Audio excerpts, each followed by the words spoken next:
সান নাকি মুন, কোনটাকে চুজ করছো তুমি? এই দুটোর মধ্যে যে কোনো একটাকে চুজ করে নাও। দেখো তোমার জন্য ডিভাইন এই সিচুয়েশনে কি মেসেজ দিচ্ছে। তুমি হয়তো কনফিউশনে আছো, বুঝতে পারছো না কি করা উচিত, তাহলে ডেফিনেটলি ভিডিওটা তোমার জন্য। যে কোনো একটা চুজ করে নাও, সান নাকি মুন, কোনটার সঙ্গে কানেক্ট করছো, কোনটা চুজ করছো, অবশ্যই কমেন্টসে জানাবে লিখে।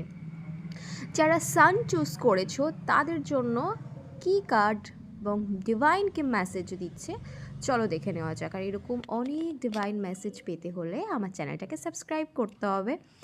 দেখো, যারা সান চুজ করেছিলে তাদের জন্য আমি 4টে কার্ড নিয়ে নিয়েছি, দেখে নাও কার্ডগুলো।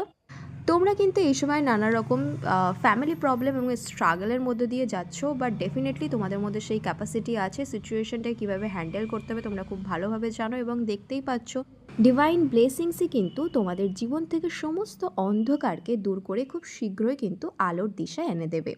এবং যারা মুন চুজ করেছো তাদের জন্য আমি এখানে 4টে কার্ড নিয়ে নিয়েছি, দেখে নাও।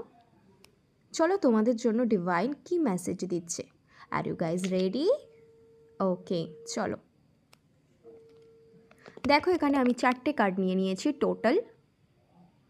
তোমরা এই মুহূর্তে অবস্থায় দাঁড়িয়ে কিন্তু অনেক বেশি প্ল্যানিং করছো, এবং সেই প্ল্যানগুলো নিয়ে কীভাবে এক্সপ্লোর করবে সেটা নিয়েও ভাবছো। তবে মাঝে মধ্যেই কিন্তু একটা নেতিবাচক চিন্তাভাবনা তোমাদের মধ্যে আছে যে আদেও আমি পারবো কি না জিনিসটা, মানে তোমরা অনেকটা লম্বা ভাবছো। প্রথমে বর্তমান থেকে একটু একটু করে বেবি স্টেপ নাও, তবে গিয়ে কিন্তু সুন্দর একটা ভবিষ্যৎ হবে। আগে থেকেই এত বেশি 7-5 ভাবার কোনো দরকার নেই। তোমার জন্য কোনটা আসলো, তুমি সান চুজ করলে নাকি মুন, আমাকে অবশ্যই কমেন্টসে লিখে জানাও। Stay positive everyone, thank you so much.